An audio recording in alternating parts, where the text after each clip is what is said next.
What's up, guys? Welcome back to the Sheol Podcast. Today, we are speaking with Peter Panagore. He froze to death on the side of a mountain in Canada, and what he experienced changed his life forever. In this episode, he's going to share the story of how this experience affected him, the moment his consciousness left his body, and everything that followed after that. If you enjoyed this episode, please like, share, and subscribe. And without much more delay, let's get into it. Yeah, I think, and I often just kind of start. We don't have a lot of conversation beforehand. But for me, I could just kind of feel just a small piece, I think, of your story in the mountaineering story that I shared. So, but yeah, welcome. Peter, thank you so much for doing this. Justin, it's my pleasure. Thanks for asking me. Yeah, absolutely. I'm glad you're here. So you have a pretty amazing story. I really would, like we kind of talked about before we started recording here, want to touch on the near-death experience that you had on the mountain and kind of maybe tell us the story, how you ended up there, and then what happened. I just had to make sure I turned on my phone. So it was 1980. I was 20 years old, and I was not going back home to Boston for spring break. I decided to stay away from my family, and so I went on this ice climbing trip. I wasn't an ice climber, but I'd been a mountain climber and a mountaineer. I've been hiking and backpacking since I was young, done a lot of ropes and rock. My partner was a certified lead climber, and I couldn't come up with all the equipment I needed. So I did this climb with an axe and a hammer instead of two axes, which caused me problems, slowed me down significantly, which caused the whole getting stuck on the mountain thing after sunset. It was a 3-pitch climb. It was in north of Banff in the Canadian Rocky Mountains on the Icefields Parkway. It was March. There was about 10 feet of snow on the ground. Temperature dropped about 30 degrees when we were stuck at the top. We got to the top as the sunset, because I was so slow. And we fought our way down the mountain. We decided that if we were going to die, we were going to die trying. And it's kind of like your story.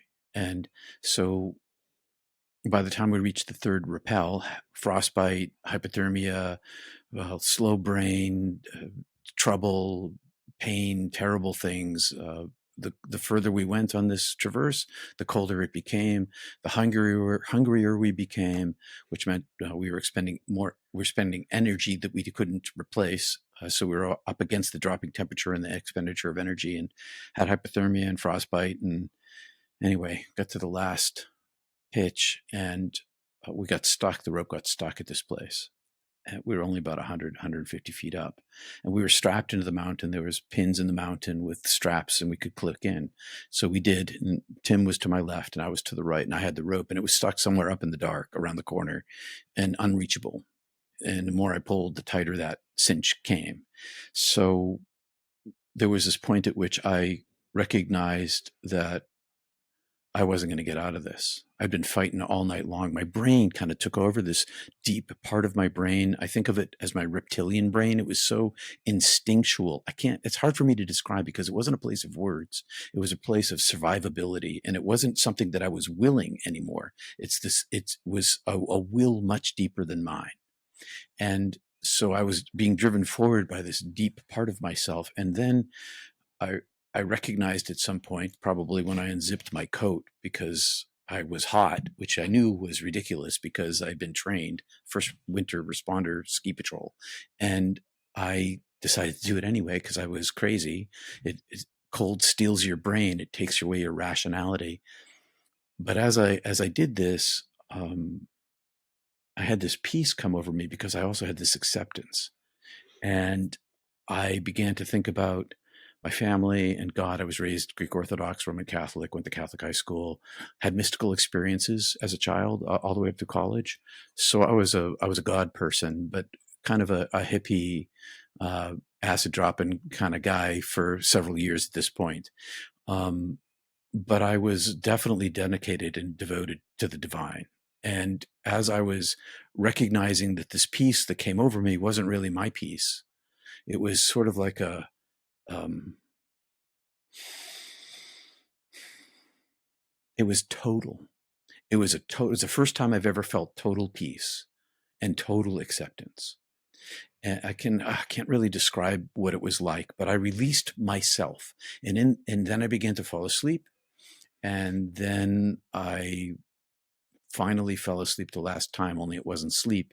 And as the darkness closed in front of my eyes, I didn't fall asleep. I was awake.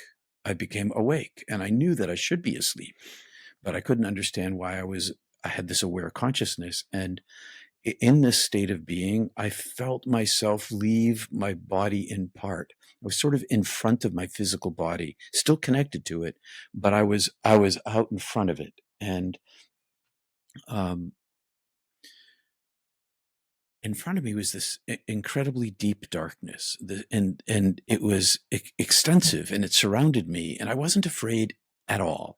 And way far, far, far in the distance, this little tiny light appeared, the little tiny light, and then suddenly it rushed across this vast darkness, and as it came toward me, it expanded, and as it expanded, it spoke to me telepathically, not non-linguistically, no words, no language, direct. You're coming with me. I'm taking you. It's your time. Something to that effect. And so I resisted, and because I didn't really understand what was going on. And I was like, I'm not going anywhere. But it just reached me in an almost instant across this really vast distance and snatched me right out.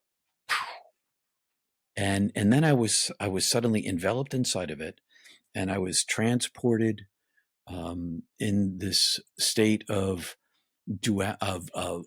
bilocation. I was inside this consciousness that was feeding me well-being, and I was also outside this consciousness, seeing myself in this consciousness. So I had two simultaneous points of view, like a gecko. You know, their eyes are out like this. It was like that. Only from the inside view, I couldn't see the eye that was seeing me. So there was this strange twist to it. A lot of things happened, and I'll continue telling the whole story, or I can give summary, and because you have questions you want to ask. So I popped out into this um, full emptiness, this darkness that was interiorly illuminated. And so it's this place of paradox where these two opposites exist simultaneously and not in conflict. And so I was inside of this vast entity space that was alive, and I was alone, and I was an orb of plasma consciousness, knowing myself to be true self, recognizing, oh yes, this is who I am.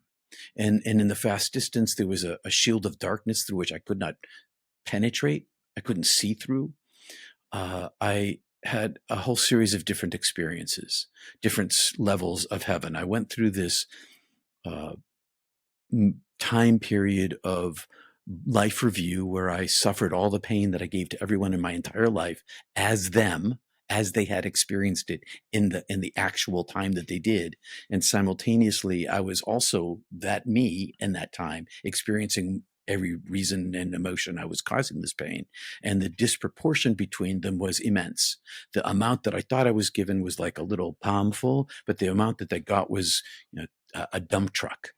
And the sorrow that came, and the shame that came, was in comparison to this infinite, unconditional love that I knew had always been on offer, like a magnificent, monstrous tidal wave that was irresistible, uh, except for in my own attachment to my own self. And so as I was in this suffering, I was deep inside, oh, woe is me, the little shameful in comparison. But as soon as I stopped looking at me and accepted this eternal love that had been on offer forever, I was transformed, swept away, cleansed. I and another aspect of my life review, that amount of darkness was only this big as my thumb, in comparison to the radiant light that all the rest of me was created by Creator in the moment of my existence, and also for an everlasting time. In that everlasting time, I had all these different levels of soul self. I had a closer attachment to Peter. I had this like light body when I first was pulled out. Inside the angelic being, I had this plasma type of consciousness that was the totality of me, the physical, the mental, the non-language. All of this was one being.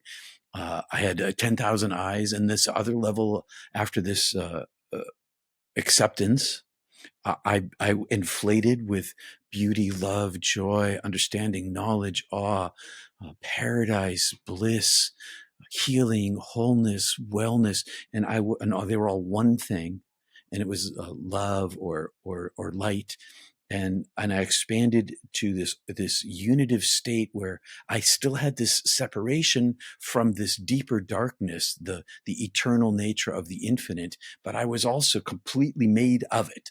I was completely infilled of it. There was nothing left of any sort of attachment or understanding or connection to anything other than this state of infinite bliss. And then I was sort of condensed into like a singular photon, where I was part of a field of photons. And this field of photons was the totality of the divine being, like them and one at the same time.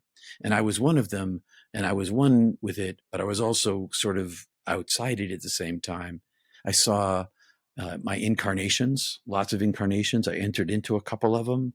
I was then shown real-time space and our time, and could see humanity and love and light and belovedness of every human being, including myself, in this infinite love, and that love always loves itself, and so nothing, no one, nothing is ever lost. I saw universes created. I entered into the light itself. It became who I was.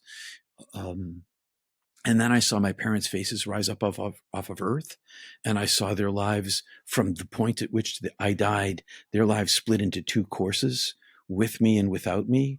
And in the with me stage, they suffered, but in the without me stage, it was disastrous.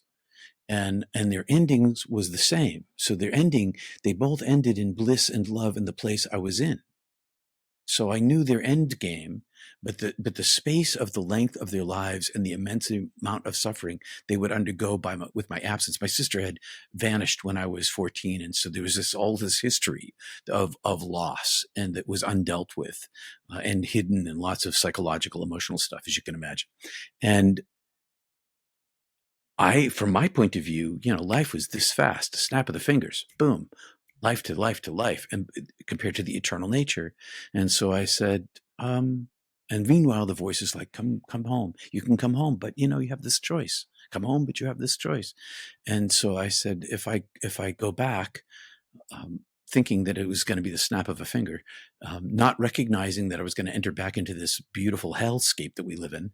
And I chose to, if I can come back here to this blissful state, can I go back there? And the voice says, yes, you can go back there. I said, well, I choose to go back there. And you can come back here to heaven. And I was like, yeah, I'll come back to heaven. And I said, then I choose to live my life. And it said, you won't live your life, and threw me out. And I became denser and denser. I had a choice. I was going back to the same body, but I had all these lives that I could live inside that body, and all these individual lives, like little doorways, they were all connected to each other, but they had like a trajectory to them. And inside of them all, there were all these little doorways that led to every other one, choices that I could make. And in the center of all of these doorways was this brilliant white light. And the angelic being that was carrying me was speaking to me. It was the divine voice.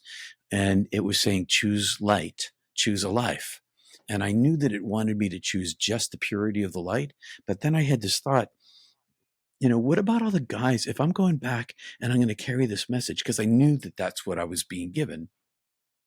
to carry back this message of light. How am I going to be able to communicate with the guys that I've been working with in construction all the way through college? I was running a jackhammer. I was working on house building crews and digging ditches and all this kind of stuff. How was I going to be able to communicate with these guys? And so I chose humanity.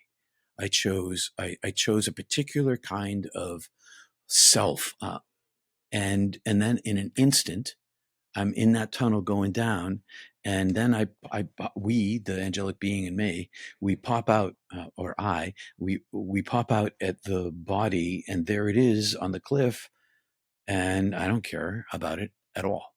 It's what's that thing, and it like pierces into the chest of this thing and crushes me down like an aluminum and pushes me right inside. It closes off, and I'm back in form in this painful place.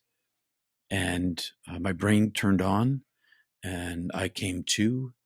Tim was crying and screaming and yelling and trying, panicked because I was dead. You're dead. Don't die. Don't die. Don't die. Don't die.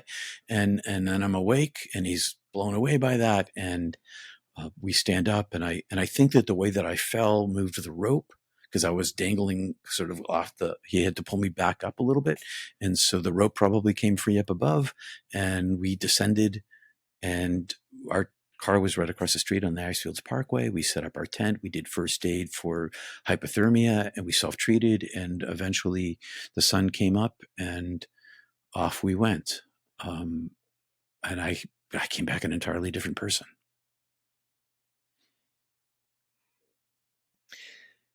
When you came back, did you have a frame of reference? You said you've had, mystical experiences before. Did you know I've had a near-death experience, or was it something that you had to process? What was that like? Well, I did have other mystical experiences, and this angelic being that came to me was the same one that had come to me as a kid and came to me the year before. So it wasn't completely alien to me. The biggest difference was that all of the mystical experiences that I'd had since I was 5 years old, and there was like 5 or 7 of them, I'd have to count them up, and because they started when I was really little, but they didn't fall into context for me until after my NDE, because every single one of them, I learned things, I was shown things, but I couldn't understand what they meant. But afterwards, after my NDE, they all made sense. And the biggest difference between them all, the ones I had when I was a kid, 1, 2, 3, 4, 6 maybe, and was that in death, I was cut off from my body. And all of those other experiences, I was connected to myself, to my human self. There was like in the Bible, it's the silver cord. And I had a silver cord, an elevator, a shaft, a highway or something or other, train track, where I was always connected to the body. But in my near-death experience, that was cut like with a big pair of shears. There was no connectivity to my human body whatsoever. It was over. And that was new for me. And I knew that when I came back, something momentous had happened to me.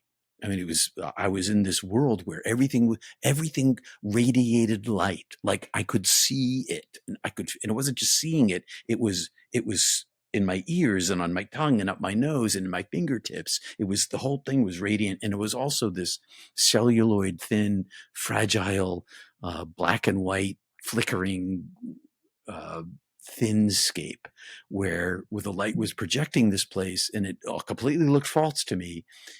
On the other side, there was only reality with a capital R. And the divine had no gender, no religion, no ideas. There's no concepts. There was none of these things that we construct. And so all of that for me was gone. Like in an instant, I came back, and everything I'd ever believed about anything, even the existence of my own egoic self, was gone. Like I'm in this fake puppet, and look at this. Everybody's a fake puppet, and they have no idea. But to call it an NDE, I had no idea. I shut my mouth about it. I'd been reading. I was an English major, and I'm from New England, so I was reading Thoreau and Emerson and Dickens, and exposed to the transcendentalists. And I went to a Catholic high school where I learned centering prayer from the monks at St. Joseph's Abbey, where they developed this. So I had this like connection to the religious world of mysticism. And so I decided that I'd go to divinity school to study mysticism, which is kind of a crazy thought because who does that, you know? What I mean to say is, who teaches that? It's like not a university-based study thing. And but I was fortunate, and I found Raymond Moody's book in 1980. My brand new wife, who I had told about my NDE the day after we got married, and told her in bed, we're in bed together. And I say to her, look, I got to tell you something, because I hadn't told anybody. Well, that's not quite true. I told one guy, and my best friend. And I told her she should divorce me now. I'm going to tell you a story. And at the end of the story, if you want to divorce me today, today's the day to do it. Let's not wait now. And so I told her the whole thing. And she had seen weird stuff. There are a lot of after effects. A lot of my after effects have to do with wild animals. That's not all there is, but she'd seen some pretty crazy stuff. And so she knew that I was unusual. And she's the one who found the Raymond Moody's book, Life After Life, the year we were married. And she came home one day from a used bookstore and said, Peter, I think this is you. And so up until that point, I had no name for it. There was no internet. I didn't know how to even look it up. I was studying mysticism. This is my third year of divinity school. I was doing a private independent study under the dean for 3 years. And so I knew a lot about mysticism. And in mysticism, and I studied East and West with an emphasis on the West because I was working in Christianity, but Eastern, Upanishads, the Vedas, Tao Te Ching, all these other books, Rumi, Kafir. I found my peer group. I felt like these dead people, I understood what they were saying. And so when I read Raymond Moody's book, I thought, oh my gosh, maybe this is what it is. So in that book, there was a foreword by this guy named Ken Ring. And Ken Ring was a university professor at UConn, which is right up the road from New Haven, where I was. So I, boldly called his office and asked him for 5 minutes of his time, gave him a brief description of what happened to me. And he said, yeah, you sound like one of them. And then suddenly I had a name for it. And so I think the alone part of it was the hardest part of it, Justin. I was by myself with dead peers who I couldn't talk to, and I couldn't tell anybody. I told my wife, and there were problems. Okay, it wasn't just she's like, okay, you're near death. It was difficult. It's still difficult. We're 40 years together, but it's weird for her and my family. That's a long-winded answer to a very short question. No, I think it's a great answer. I wanted to ask that because I was kind of saving how it affected your view of faith and who you are and why you're here. And I mean, you answered some of that, but what I find really interesting is you mentioned experiences or elements to your near-death experience that are common. The idea of um, a life review is a very common thing that happens to people. But one thing I picked up on that you mentioned, and I haven't really thought about this before, is you mentioned the silver cord and the idea that I've heard from almost everyone that it seems like they're pulled out of their chest. And it's so fascinating because one of the reasons we started this podcast is, I have a medical background, and the idea of where consciousness comes from has always been fascinating. It was the first episode we did. We talked about Pam Reynolds because I was just, wow, that's incredible. How did she have a conscious experience in the situation she was in, right? Anyway, I don't know if you have any comment on that, but if not, you can tell us about how it affected your viewpoint. I would also want to know too how it led you into the study of Christian mysticism. I've read a couple books on that topic. I do find it interesting.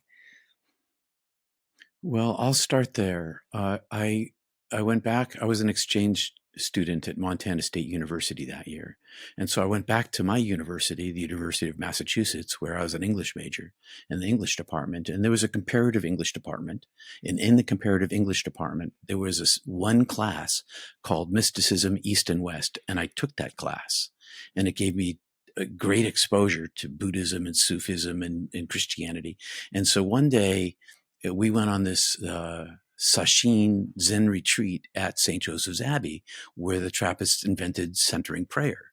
And so, and it was a 3 or 4 day silent retreat. And after this retreat, during which, by the way, many of us, maybe half a dozen of the classroom, all had the same image in our head during the same meditation of a horse running in a field. So we were talking about what we saw, and we're like, "You saw a horse running in a field? I saw a horse running in a field." And so after that retreat, I went to his office, and I said, "I have a friend." And my friend, who's a woman, so I'm like completely lying to him, but I think he saw through me. She's had this crazy mystical experience, something like these we're studying. And she doesn't know what to do. Does she go to Sufism? Does she go to India? Does she, join an ashram? Does she go to Japan and go to a Zendo? And he said to me, he said, "You should tell your friend that the oneness of being exists globally, and that it would be easier for her, if she chose to study this, to study it in the context of her social tradition, because it's one no matter where you look, and it will be easier. She could go to Japan, but she's going to have to learn Japanese. She's going to go to India, but she's going to have to learn Sanskrit if she's going to be diving deep into the literature. So tell your friend, stay with it. Is she Christian? Catholic?" I'm like, "Stay within Christianity then." And so that's why I did it. And it was convenient, because I ended up hiding in the church for 18 years as a pastor. Everybody knew I was different than all the other pastors, because I couldn't, just leaking out all over the place. Theologically, I led my congregation to believe I was a believer, but I wasn't a believer. All of that stuff went away as part of the transition of coming back. I had to acculturate to the context of the land I was in and the people. So I ended up in Christianity, and I didn't plan on being a minister. I intended, after I got to this point in my career, my educational career, I was talking to the dean about my doctoral program, because I was thinking, I'm going to get a doctorate in this, and I'm going to teach at a university somewhere. That's how I'm going to do this. And she said to me, "No, I've been working in the homeless shelters in New Haven. I helped resettle when I was in divinity school. I resettled Hmong Cambodians from refugees. I worked as a TA in a university, and I was working in the homeless shelters downtown." And she said that she thought I should give a try to being a minister, because I expressed so much compassion. And I was like, "Okay." And so I ended up preaching at this event with 4 or 5 other div students. And after this event, this guy came up to me and said, "Would you like a job?" And I was like, "Doing what?" He said, "Being my associate." And I said, "For how long?" He said, "Maybe 3 years." Because in my head, it's like, I'll do this for 3 years. I'll make this, I'll give it a try. And that's what happened. That's how I ended up working in the church. And so I lived my mysticism in the context of Christianity, which has a very strong and powerful tradition. If anybody who's listening to this, there's some really, really great books and practices. Practices matter more than learning.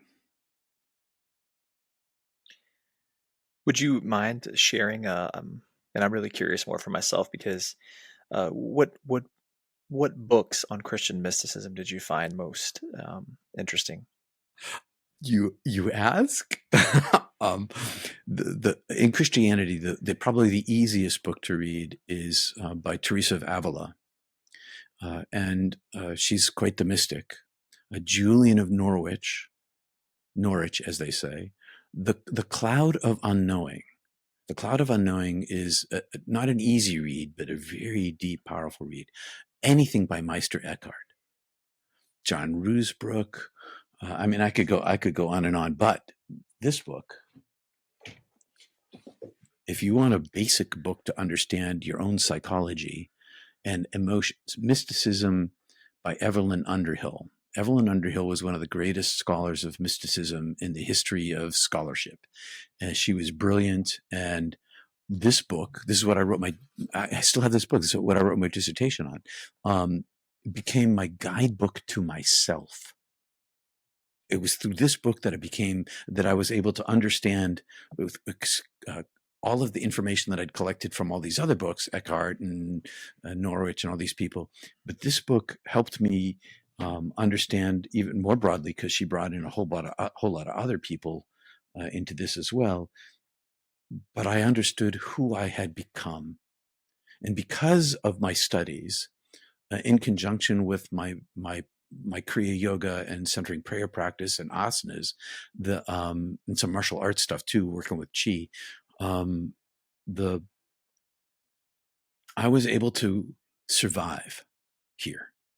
If it wasn't for self-understanding and for this ever-deepening interior journey that came back with me, I came back with like an extra dose that sustained me. But I was desperately and suicidally alone for a very long time.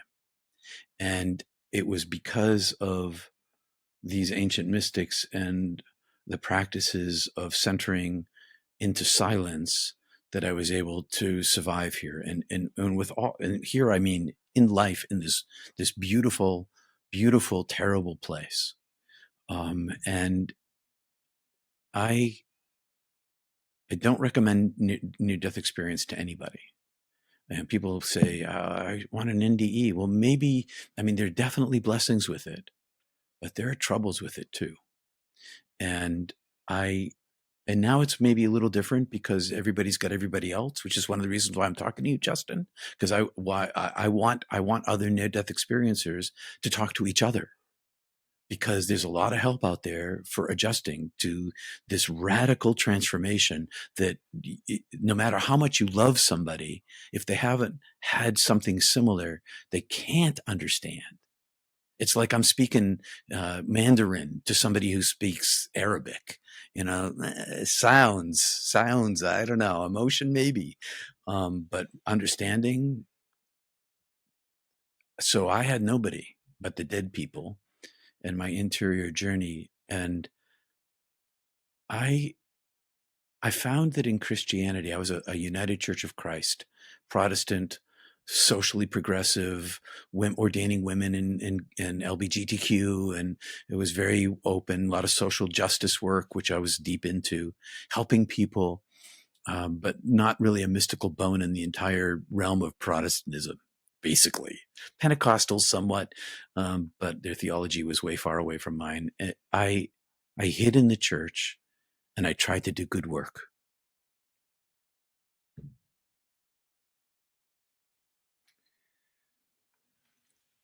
It's interesting how many people to me end up describing the loneliness of a near-death experience, having never experienced that. I mean, obviously I can't speak to it, but I do find it interesting when we speak to people and they've gotten divorced, don't have a relationship with one of their children, and you see so much come from it that you would think, I've said this before on this show, but the way that Sam Parnia described an NDE and saying, imagine, if you told somebody in 1900 we're going to the moon, they're going to be perplexed by it. And now if you say you could see behind the veil of what actually happens when you die, it would be, I mean, that's also so profound. We can't really process it. I mean, is that, what do you think? What do you think makes it so difficult for someone in those interpersonal relationships when they come back from an NDE? Well, the first thing, a most powerful thing happened to me was that I loved everybody, like loved everybody. Didn't matter who they were. And that was, and I had a girlfriend, And it wasn't like I wasn't jumping into bed with people, but it was just like she could see that I was loving all these people, and it was not easy. And for me, it was, how could I not? How could I not be this? And so plus I was naked a lot, like I'm not in the public, but I was like, why do I need clothes? I'm wearing a suit. Can't you see I'm wearing a suit? And that was disconcerting. And um, the the the people couldn't see the energetic auras that were emanating from everything alive. Everything alive was radiant with light. And everything that wasn't was too, but not quite the same. There's like this living force energy that's like plain to see. And I knew that nobody else could see it. And I wasn't stupid enough to talk about that, because I figured that if I talked about it, I was going to get, taken away. And so I kept my mouth shut, and I stayed in my little tiny closet, because I didn't know, I didn't know how to talk about it. It's just one of the reasons why I went to div school. Give me some language context so I can understand myself. But also, there's a lot of social pressure against this kind of talk, at least back then. So I kept my mouth shut, and the closet itself twists a person. It created more and more darkness for me. The it's like my dog. I don't have it. He's not alive now, but when I would talk to my dog, he'd do this. Look at me like, what are you saying? I don't really understand what you're getting at. His ears would flip back, and his eyes get a quizzical look on his face. And that's the face that I would get when I began to talk about it. And I realized that there's no way I could explain this thing that had nothing to do with language. That's really where the problem lies. Language is everything. Every mystic has ever said about the other side is always in metaphor. And if it's not in metaphor, then they have not been there.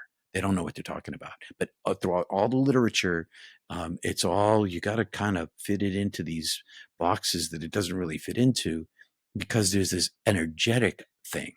This energetic thing supersedes all of that. And so I came back with this energy thing that connected me to everything there is around me.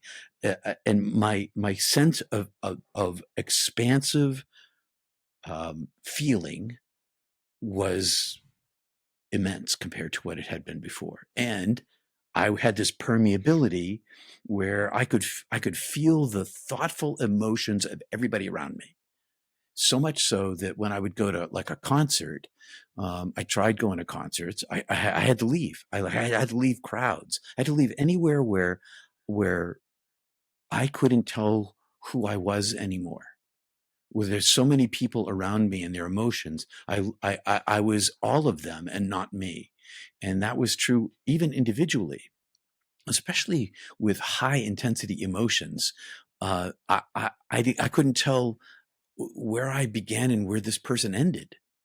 It became created an isolation of necessity. So not only could I not talk about it, I had to withdraw from, I had to withdraw. I just withdrew. And when I went to divinity school, I didn't live on campus. I lived in an apartment on the other side of town. I had a roomie, but he was in medical school. I never saw him. I was alone on purpose by myself. And that's how I lived until I got married. And it's been great, but also I have a lot of alone time, which is, necessary for me. So people can't, it's like, here's the last example I'll give. I always thought I knew what it was like to have kids. I had dogs, I had siblings, the babies in my realm. But until I had a baby, I had no idea what it was. I thought I knew, but I didn't know. And theology is to mysticism as that is to that. Theology, it's an approximation of an idea compared to the reality. That's a good analogy. And I appreciate you being honest about the practical reasons of why it's difficult with those interpersonal relationships, because a lot of people have trouble putting that into words. But I want to ask you, because your background makes you unique, maybe not in this world, but it makes you unique overall, that you have studied theology, you've worked in ministry, you've been around dying people. Over the years, has your perspective changed since you had this NDE, and then you've had some time to process it, to live your life after that? How have things changed for you, or have they changed for you since then? They are exactly oneness the same, and it's changed a great deal. So there's this like quality and quantity thing. The quality of it remains the same. That hasn't changed. It's been consistent since the moment I came back. But the quantity of it has changed. And I finally am, after my second near-death experience and another mystical experience that preceded that, I'm finally grounded here. I spent 20 years not only silent, more than that, I was suicidal every freaking day. I was praying for my own death even as I was diving deep inside. And so that might be the biggest change, is that I'm cool with being here until 3 times a charm. And the the the expansion of the presence of heaven here now is so large in me now that it extends way beyond my physical form. And that when I came back, I was afraid I was going to lose this thing because I knew that it was real. I didn't have any language for it. This is in the first year. I was reading, I stumbled across Rumi and a few other people I was reading at the time, the Tao Te Ching and some others that I knew about. But I was afraid the energy was going to go away. And so I began this very deep dive through the Yoga Sutras and Paramahansa Yogananda. I began, and Kriya Yoga tied in with my asana yoga and my centering prayer. I began this very deep dive journey into the center of myself, into the practice of non-attachment to self and silence. And as a result of that, much more than the study of it, the accumulation of droplets, one droplet of water, of living water at a time in the silence, in the non-attachment to self, created this reservoir that's bigger than me. And that's the biggest change. So there's the quality is the same. The oneness is still there, but the amount of it is, I live in heaven now. I mean, I was told when I was dead that I couldn't take my life. Like I would have taken my life, no doubt about it. But I was told, not mine to take. I didn't create me. And so the only other option was to use the loneliness as a driver to the oneness. It was my dispossession from heaven that was my motivation for return. And since I couldn't return directly, I could bring it here now, as all of the mystics in every religion all over the world talk about, in metaphor in different languages. And so that's the biggest thing. The biggest thing is the divine itself. And it doesn't fix my problems. It doesn't, miraculously heal my knuckle that I cut this week, or, make sure that my money attracts to me, my bank account overflows. It doesn't do any of that stuff. None of it. What it does do is change me.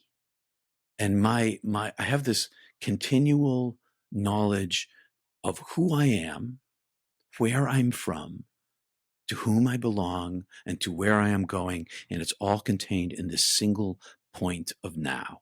And in that space, which I've learned to expand, I I'm cool with pretty much everything that happens. Yeah, my body reacts when somebody, smacks into my car and I have an adrenaline rush, or, somebody stomps on my emotions and I get angry. I have all of my humanity, but the there's this other quality that undergirds it all. All of that stuff is up here. There's this true self access that never fades and impacts everything all the time. My life is like a magical journey through lollipop land. And every lollipop flavor that I ever wanted, they don't exist.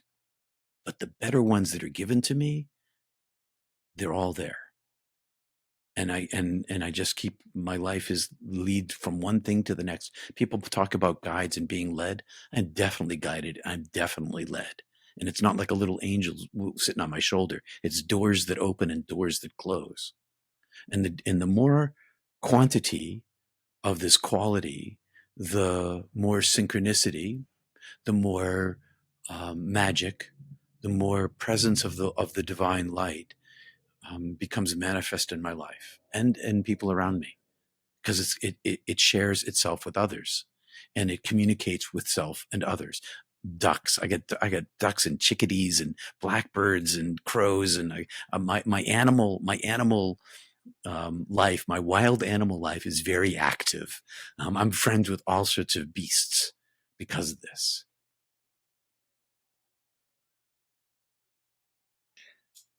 Let me ask you another question that's kind of, you can be as broad or as personal as you want with this, but I'm going to go off the cuff. But I'm curious, we talked a little bit at the beginning about practice of centering prayer.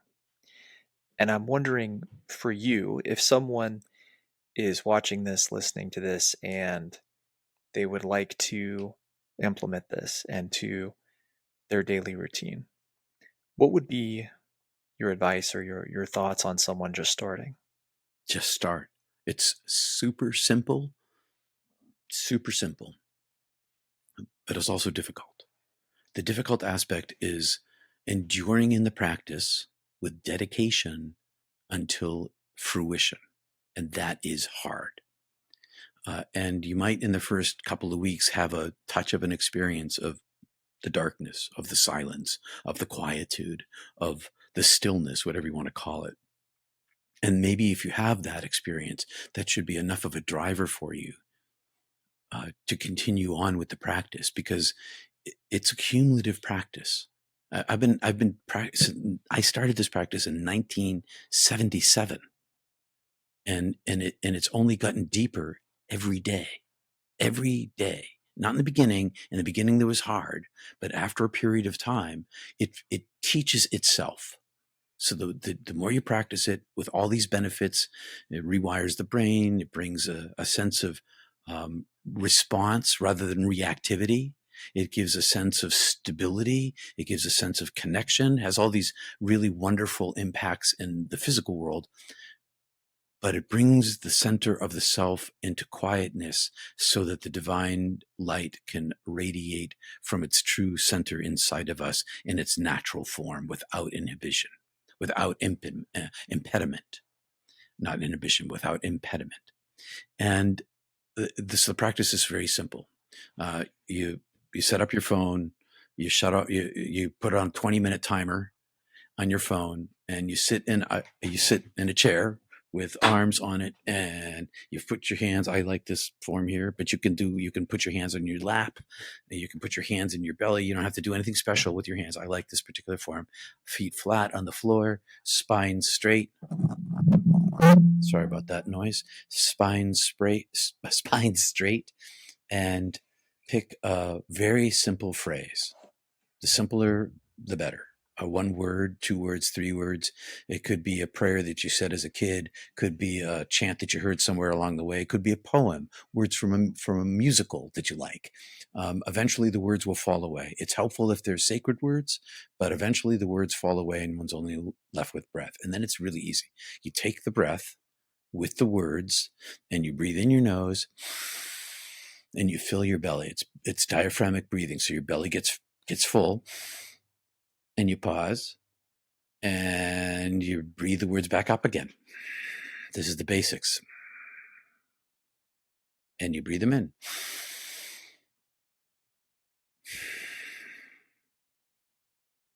And if you're bored, it's because you're actually not meditating, and your mind's going to want to flicker. Our thoughts are going to come in. And if you try to shut those thoughts out, or you run away with those thoughts, that's what the mind wants you to do, run away with those thoughts. As soon as you realize that you've run away, go back to your chant and your breath. But because you can't shove them away. If you try to shove one of these thoughts away, it's just going to get bigger and bigger and bigger, stronger and stronger and stronger. You just return to the control of your own mind. And that's what we're talking about. It's your self-mind control. And if you have a song that's stuck inside your head, or you have a self-deprecating language that you repeat, oh, I'm a worthless piece of, I'm bad, I always fail, you can shut that off through the practice. And it's really helpful that eventually you land on one practice, one language practice. You could pick all these different ones, and it's not harmful to do that. I've got this mantra today and that mantra tomorrow. But if you have a single mantra, single chant, sacred prayer, it will burn itself into your subconscious, and it will run on an eternal loop. And the more you practice 10,000 times, the deeper it goes, the stronger it becomes, and then it becomes easy to use it because it's always running in the background. And then you need to take a moment of our breath. And there it is. You've already trained your brain and rewired it. I use the Jesus prayer. I mean, when I first began meditation in high school, I used like the number 1. And then my first couple of years, I used the number 1. And then I used the number 1 all the way till I think I was backpacking when I started using the Jesus prayer. I tried Om for a while. I still chant Om sometimes, but I like the Jesus prayer. And it's a nod to my Orthodox upbringing. And it's also, it made for great cover in the Christian church. Oh, your minister, he's weird. Well, he prays to Jesus. And they'd be like disarming everybody. I just chant the prayer, and eventually the words fall away, and I'm left with just the practice of my breath. And in the practice of my breath, I can listen to my breath in the back of my throat. I can feel it coming down into my belly. And as you developed the usage of the words, they will fall away. And then you're going to become expert in just being with the breath. And in the breath practice, there's no language. And so you're automatically further away from the identity of the self as the egoic self. And it becomes this practice of non-attachment. And the natural being is the light inside of you. It's not really inside of you. It is you. It's just layered over with all this other stuff. Islam calls it the 70,000 veils. And the practice of centering prayer, which is super simple, eyes closed, set your clock, do your breath, practice it every day for 20 minutes until you can practice it for 30 minutes or an hour, and never quit. And the last thing I'll say is this, is that you always pick up where you left off. From my experience, if I had to stop meditating for a week or a month or something, whatever it was, I didn't, it's not like, lifting weights where your body, I got to start. This never goes away. It's like it expands the space, and it stays at that space until you come back and peel away another layer and another layer and another layer. That is really interesting. The layer description I have not heard before about centering prayer, and it being kind of a collective, movement forward there. But that's interesting. I know we're kind of getting close to running short on time, but I want to ask you a question that a lot of our listeners are curious about, which is, we discussed, I shared my story with you kind of before we started Mm-hmm. recording.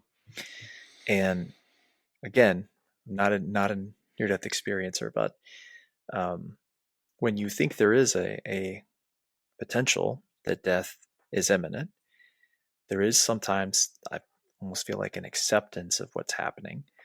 Um, I wonder, for people who are listening and are curious about death or worried about death, what would you want them to know? How would you want them to view what is inevitable for all of us? What I would hope is that they're not like the fisherman who goes to sea and falls overboard and then decides to learn to swim. It's a little late then. If you want to become more comfortable with death and dying, I recommend watching lots of videos on NDE, for one thing. But most importantly, more importantly even, is to create an interior practice. If you can create, and it doesn't have to be what I just described. There's a lot of different practices. Cezanne, the painter, he meditated as he painted, for instance. There's other practices you can use. But he was also a deeply spiritual person. It was real meditation for him. And so if you can connect to the creator inside yourself begin that journey long before death comes for you, you're going to be swimming when you fall overboard. Before you fall overboard, you're going to be confident because this isn't a belief. Okay. The belief is a decision that a person makes that that accepts an idea that isn't proven. This is an experience we're talking about. The meditation, if you haven't had a mystical experience or you've had a mystical experience, you already know that they are experiential and you come back with wisdom and knowledge from that. And if you haven't had one, meditation is an avenue to develop the capacity for the connection to the divine, which is the same thing. But if you're near death, if you're terminal, if you're listening to this and you're terminal, you might have an opportunity to kind of straighten out whatever things that need to be straightened out in your life, and talk to the people you need to talk to. Admit to the truth that you're going to admit to yourself that you're going to die. That the first guy who when I was a young minister, the first guy who died that I was attending to in hospice, his last words to me in hospice were, "Peter, I'm not going to die." And then he died. And he was completely unprepared. He denied it the whole time. Accepting it in your terminality will aid you and the people around you. And if you're afraid, and it's normal for lots, I was petrified the first time I died. Second time, it was a good day. The first time though, that's why I was trying to survive. And if you're terrified, watch NDE videos, change your mind, reach out with love to those who love you. And in the end, of all the people whose deaths I attended, one guy was terrified from all the things he had done. But in the moments of his death, as I held him, as he was bleeding on me, in the moments of his death, he saw the light. He listened to what I was saying. I was whispering in his ear, just go to the light, just look for the light. Just, the light's right there. The love is real. The love is real. And as he died, he found his way. There's this thing that can happen to a lot of people who are terminal, where they just suddenly have that kind of peace that settles on them. I didn't plan on the peace settling on me. It just happened. And it happens to lots of people as they get closer to death, where they have an acceptance of their circumstance. And when you accept your circumstance and become accepting and calm about it, then you can have this crazy opportunity to minister to the people who are coming to minister to you. I've seen it happen lots of times. The dying person becomes the wise person in the room. And it has to do with this presence. It has to do with this presence. So learn to swim long before you need it, and trust the process.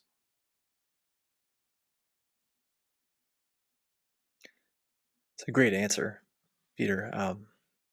And I appreciate how well spoken you are, and how you can articulate this so well.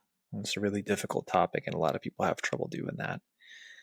I think our viewers will as well. Appreciate that. But I do want to ask you, um, what are you doing now? And where can people find you and reach out to you if they have questions or would like to talk to you further? I run some office hours. I'm at peterpanagore.love, peterpanagore.love. There are a few times a month. I was running them a whole lot more until I took the new position I took about 6 weeks ago as a chaplain at the maximum security prison in the state of Maine, which is now where I work. I spend 5 days a week, and I have discovered inside this prison that has all sorts of people in it, love and transformation and desire for hope and meaning. And I've met some other people too, but it's I'm fortunate to work in the main model of corrections, which is based on the Scandinavian model of corrections, which has a lot more to do with civility, respect, community, relationship, humanity. And it's 5 years into development, and I'm pretty sure they hired me because of my near-death experience, and I was very open about it, and I'm kind of known in my state anyway. I did television for a long time, and so I wasn't very quiet about it there. Um, I'm I, I felt led to this. I didn't plan on doing this. If you had asked me a year ago, I would have said no. What are you talking about? But the door opened, and as in many magical parts of my career, when doors open, I walk through them.